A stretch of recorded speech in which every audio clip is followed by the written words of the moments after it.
There's a brutal truth about crypto. Nobody really knows anything. They can guess, surmise, intuit, theorize, conjecture, infer, deduce, speculate, presume, suppose, imagine, and opine. But never really know. Not really. Most of you trading this space or attempting to bend it to your will use a combination of 4chan, Telegram, Twitter, and the charts to build your mental map. It's a WASI, it's a woozy, it's fairy dust. I used to be just like you. But then I went to work for Harmony, and the realization of how very, very little I knew was sobering, to say the least. It gave me a chance to learn what it takes to build a Layer 1 protocol from the inside out, what it's like when you're attacked, both in the community and at the base technology level. It also taught me how very, very, very difficult it is to attract node runners, developers, and keep investors on side. Without anyone really noticing, Harmony's attracted a TVL of over $1 billion, not so very far away from the much lauded Polkadot. And before you ask, no, I don't own any Harmony tokens, not anymore. I wouldn't make this video if I did. But in keeping with our promise to investigate DeFi on other chains, it's only fair that we give them a shot.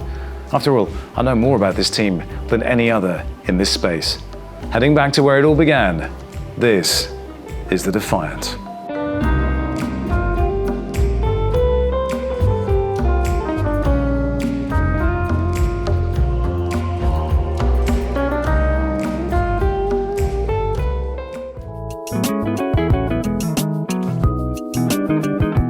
So one of the reasons for having a sharded blockchain is to have incredibly fast transactions. Now, Harmony's block time is 8 seconds, but until you actually see how fast that is, it's kind of meaningless. So let's do a test. Yeah, and that's how it began. My first video putting myself on camera for Harmony.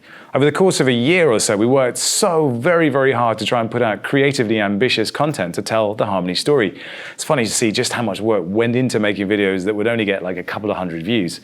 You got to start somewhere. And you have to also put that into context. It was 2019. Crypto was in a heavy bear market phase. Most of the sentiment was crushed to the floor, and it didn't really seem like it was really going to go anywhere. Harmony was not loved. Really not loved, not at all. So this is the kind of stuff we were dealing with. Traders would set up chat rooms to abuse team members, us. The token price was everything, the sign of a fading project that nobody wanted and nobody needed. But the team was head down and building, yet seemingly unable to wrestle back control of the narrative around the project. And then there were the infamous barbecues, which were the perfect target for critics convinced all the project's capital was going towards hosting parties. If you actually attended those Saturday barbecues, you would realize that this was nothing more than a Silicon Valley tradition Stephen had carried over from his days at Google and Apple. It was a chance to network with tech heads from all walks of life, but the optics were horrible. What nobody could see was just how hard the team was working. The culture was ostensibly 996, but in reality it was a lot more than that, like 18, 18, 7. Work, and then just really focus on the prize. The problem is, nobody in blockchain at that point really knew what that prize was. Now, we'd have discussions about DeFi, of course, late into the night around a table of Chinese food, but when DeFi summer happened, there was no DeFi on Harmony, and the big moment for Layer 1s came and went. And that's when we started making videos with the Defiant. I kind of pitched it as a way for us to have a presence in the conversation around DeFi, even if we didn't have any actual tech built there. In the end, my own path led elsewhere, but shortly before I left, Stephen hired a new lead marketing person with serious experience at Amazon, but crucially a deep understanding of DeFi and what will be required to bring genuine development to the Harmony blockchain. That human is Peter Abila, and he deserves a huge amount of credit for what is happening there now. There is this tendency to write off older Layer 1s as simply, not worth bothering with, but as Phantom has proven recently, that isn't necessarily always justified. Coming up now, we'll look at the tech behind Harmony and some of the DeFi projects being built there. But first, a message from our sponsors. Zerion is mission control for Web3, giving users the ability to trade DeFi tokens, transfer assets across chains, and show off their NFT collections all in one place. Zerion offers a multi-chain experience with asset tracking and trading across 7 networks, including Polygon, Optimism, Arbitrum, and BSC, so you'll never miss an opportunity waiting on gas fees to drop. NFT owners can also see their favorite collectibles and art as widgets on their iPhones or Apple Watches and send them to friends and family in a few clicks. Users can explore every corner of the metaverse with Zerion from their web, desktop, and mobile apps. So head to Zerion.io to connect your wallet and get started today. When you shop for plane tickets, you probably use Kayak, Expedia, or Google to compare ticket prices. So why would you limit yourself to just one exchange when you trade crypto? When you make your trades, you want to make sure you're getting the best possible price, and that's why you should be using Matcha. Matcha routes your orders across all the various DeFi exchanges on Ethereum, Polygon, BSC, Phantom, and Avalanche, and gives you the best possible prices without taking any commissions. Matcha has smart order routing that splits your order across multiple liquidity sources. It also allows you to make limit orders on chain so you can set and forget your DeFi trades. New to Matcha is an integrated fiat on-ramp so you can purchase crypto directly with your credit or debit card and have that fiat be instantly traded for any token that has liquidity. Head over to matcha.xyz/Defiant and connect your wallet to start trading. Step Finance is the front page of Solana. Crypto moves fast with hundreds of applications and new things launching daily. Keeping track of it all is a full-time job. Step brings everything into one easy-to-use dashboard. Step's portfolio management dashboard enables Solana users to visualize, analyze, execute, and aggregate transactions across all Solana contracts at the click of a button. Step is built by DeFi degenerates for DeFi degenerates. Get started today by visiting step.finance and connect your wallet today. So you can spend an awful lot of time getting into the guts of what makes Harmony work, and it's kind of complicated. There's a lot of maths, and I've never really fully understood it. But the top line is that Harmony is sharded. It's a sharded EVM-compatible proof-of-stake smart contract platform. You've got a fast BFT consensus mechanism, random state sharding, and BLS signatures, which result in a block time of just 2 seconds and super fast finality with it. Oh, and it's also cheap. Like, really cheap. So the gas price can be as low as 0.000000011 or around 10 Gwei on the Ether mode of doing things. And this means a normal transfer costs around about 0.0000211. And that means, in general, transactions on the Harmony blockchain at today's costs, well, it's around 0.000000386,139 dollars. Yeah, really ridiculously cheap. So if you're a one holder, you can stake your one tokens by delegating them to a validator using the staking dashboard, and that will give you a reasonable return of around 10%. But bear in mind, there is also a commission paid to any validator you delegate to. And if that seems steep, you try running a node. I actually did run a Harmony node back in the day, and whew, it was hard. Now, it looks like around 30% of all Harmony tokens are currently staked, so around $750 million. It's worth comparing this with Solana, where 75% of tokens are staked, or Cardano, where the figure is 70%. A vibrant DeFi ecosystem really needs a lot of capital flowing around. Staking will generally work against this, so it's interesting to see a kind of low staking ratio here. Now, I remember the team had set a goal of 1,000 external validators. And if you talk to an ETH or Bitcoin maxi, they will tell you flat out that touching another chain is a crime against decentralization. But are they right? Okay, so here we are in the Harmony staking dashboard, and it gives you basically some information on the validators. It gives you information on the analytics as well. And what you will see here is this effective stake versus bid. Harmony has this effective proof of stake consensus mechanism. But what it's basically designed to do is to ensure that you can't just pile on with tons of tokens if you have them and just take up all the stake. So there's a kind of weighting mechanism. So above a certain point, your staking rewards will be reduced, and below a certain point, they'll actually be bumped up as long as you are successful in bidding for a seat. So the validators that are on the chain, you can see them here. And if I refresh this list, you'll see a different one pops up each time, and that's just to ensure that it's not the same validators getting the delegations every single time.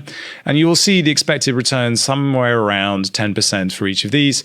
The commission, well, here HSD is giving you 100% commission, so you're giving all of the commission to them. There's a reason for that. I'm not going to go into that now, but down here we can see Boss Baby 1 0%, and then the uptime, that all important uptime, how how successfully are they running their node is reflected in that. It's pretty much impossible to do 100% uptime, pretty much. So that gives you an idea of that. The interesting stat here is elected 159. This is the number of validators currently validating the Harmony network. 159 doesn't sound like a lot, does it? And the number is slightly misleading though, because there may only be that number elected, but if we go into here, this is the Harmony Hub, you will see that they actually have 15 slots and 15 elected slots. So they're actually running effectively 15 different validators. This is an external validator, and this is a community-run Harmony node. And so this is actually 15 external slots. So it's slightly misleading. So one entity has got 15 slots. Similarly, the Robo validator, which is the most delegated to on the Harmony blockchain, they have 51 slots, 12 on shard 0, 16 on shard 1, 12 on shard 2, and 11 on shard 3. So it's slightly misleading when you look at that simple number of 159. Similarly, though, if Robo Validator has 51 slots, is that sort of centralized in its own way? Is that kind of more like a monopolizing the nodes? Well, yes, it is too. So pinch of salt, but still some work to be done to make it really genuinely decentralized. Other thing to bear in mind here is this epoch up here. So an epoch is around about 18 hours on Harmony at the moment. And that's basically when the next round of seats open up for validators to jump in and be validating a node. That's it. Very, very simple. Oh yeah, just one more thing about staking that popped up. There's an article on the Defiant, crypto stake is IRS tax refund marks milestone for POS validators. This is actually pretty interesting. It means that if you're staking, as long as you don't sell the rewards that you get, you don't get taxed on them. The moment you do sell them, yes, you will get taxed on capital gains, but just owning them and declaring them doesn't make you eligible for tax. At least that is the IRS has approved a full run of 2019 taxes against the tokens they earn through staking here. That's a big deal, actually. It means that anyone that's running a node is worried about the tax implications of that, particularly in the US, might not need to be quite so concerned. So good news there. I don't know what the reporting requirements are on that, but something to bear in mind anyway. So for the longest time, staking was really the only game in town on Harmony. It was just a ghost chain pumping out additional tokens to early adopters, kind of like a blockchain ATM, but things are different now. So let's take a look at what's actually here. So as always, a good place to look, DeFi Llama, and if we click on the chains section here, we can have a look at where Harmony sits in all this. Number 12, TVL of $1.04 billion. What is interesting though is if we filter this by the protocols that are built on there, instead, Harmony actually jumps up to number 8. However, this is somewhat misleading because that actually puts it above Terra, which only has 17 protocols built on it. But if we click on Terra, you can see that the first two alone have a TVL that is more than the entire TVL on Harmony. So there may be quite a few things being built on Harmony, but as we will see when we click through, a lot of them are moderately inconsequential. Sorry, but they are. So let's have a look at what we have here. So this is the total TVL. We can see that Harmony actually topped out around, where is that? 1.4 billion, not bad. That was mid-January when everything decided that it just didn't want to be up anymore and came crashing back down. So what else do we have here? Well, the key things that stand out here are these ones, these multi-chain ones. So we have Sushi, obviously. We have multi-chain itself, Synapse, and Curve. I believe that Sushi went online in June last year, added Harmony there. Of course, a bunch of other protocols as well, as we know. They were aggressively accumulating other chains to connect to. Curve, I believe that was back in October, but Curve is it's proper OG, primarily for stablecoin swaps, but adding more collateral all the time, and just like a legit project that has a lot of significance. So if you have Curve on your chain, that means something. But of course, we need to have a DEX on Harmony. The native DEX is Viperswap, so let's go and have a quick look at Viperswap. What do we see? Well, it looks like a Uniswap clone. That's exactly what it is. Oh, by the way, if you are interested in connecting to the Harmony blockchain, there are a couple of different ways to do it. The Math wallet, which, to be honest, I never really loved, is one way. The Metamask is another way. You can install Metamask, but there's some peculiarities here, which are when you add the RPC, you have to add a separate RPC for each shard. So if you're staking, sending tokens to an exchange like Binance, for instance, it's totally fine to be on shard 0, which is this one here, the main one. That's the beacon shard. But the other ones also have their own RPCs, and they will be represented on Metamask as separate networks. That is just something you need to bear in mind. It's not exactly how it works, but hopefully that gives you an understanding of some of the complexity around having a sharded network. So let's go back to Viperswap. What do we see? Well, I mean, it's exactly as you'd imagine. What does dark mode look like? Well, there's dark mode. There's a staking function. There's a pool function. Oh no, what's this? WAGMI. Well, if we click on WAGMI, this pops up, Euphoria.money. I wonder if you can guess what this is. Any ideas? Yes, it's an ohm fork. Now we know that ohm forks have fallen out of favor recently, so I'm curious what this is. 53,845.1%. Well, good luck with that. The TVL there is 8.5 million. I would be slightly wary of anything that's sort of ohm related at the moment, but I'm sure it'll pick up again.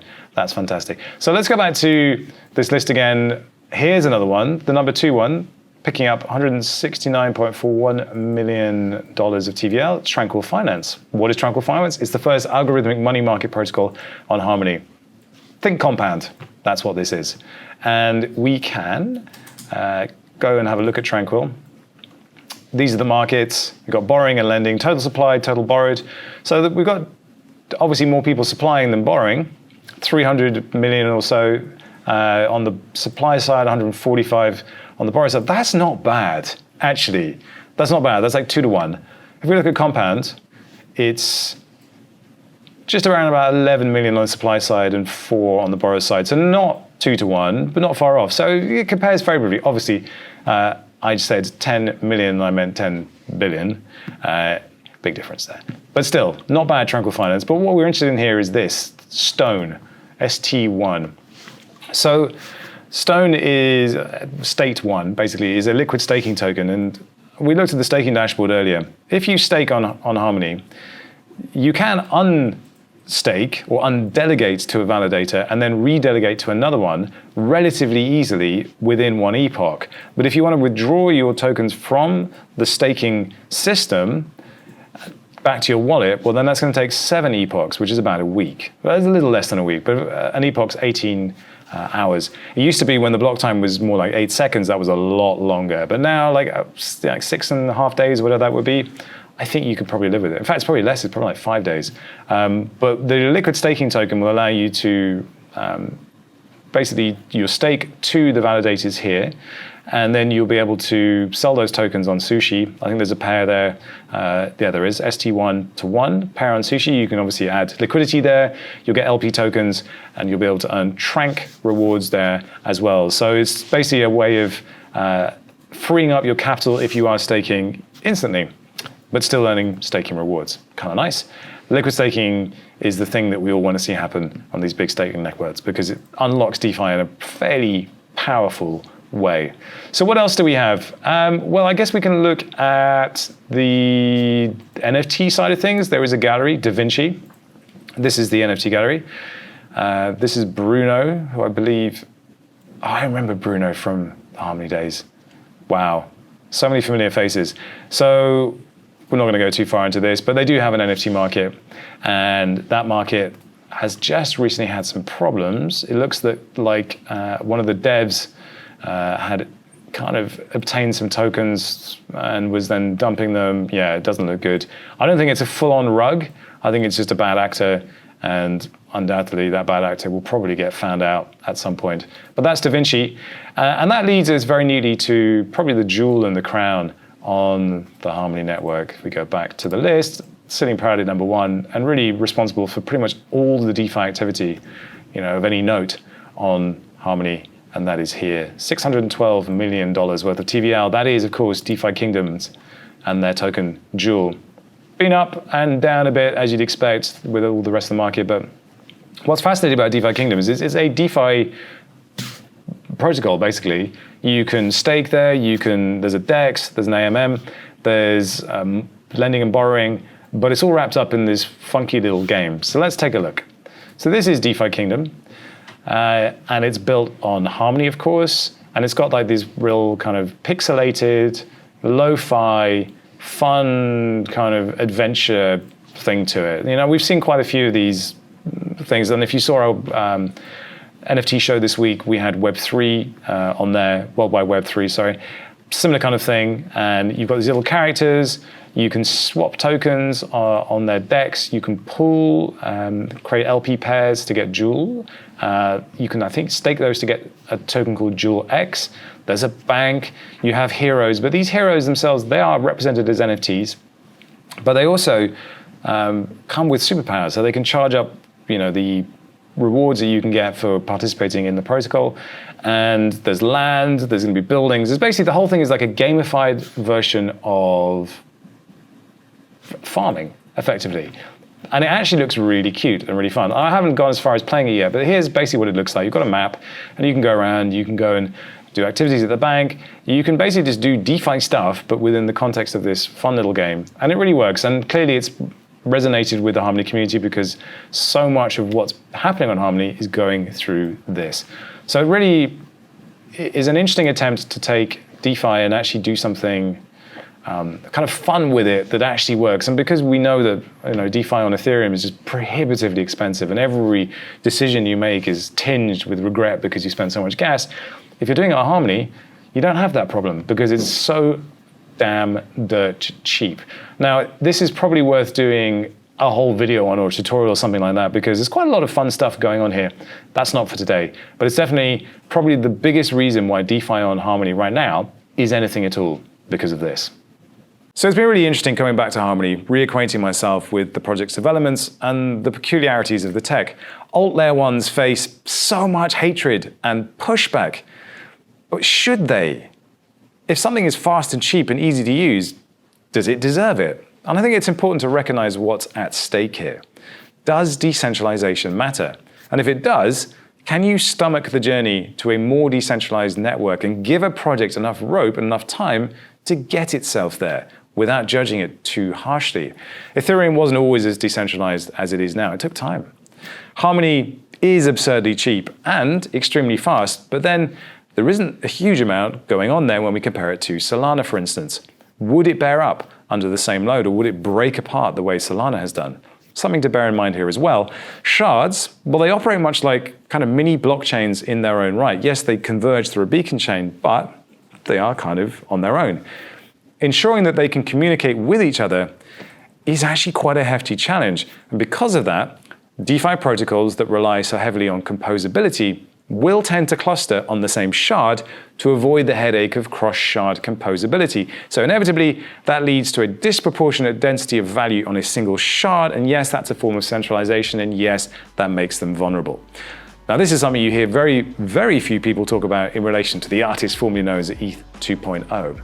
Now, if nothing else, Harmony proves that a sharded POS blockchain can work as promised, delivering fast, cheap throughput. Now, most of what we have found here is replicated elsewhere in some form or another. It's a fork of a fork of a fork. But DeFi Kingdoms stands out because it feels like it's genuinely taking advantage of the best of what Harmony can do.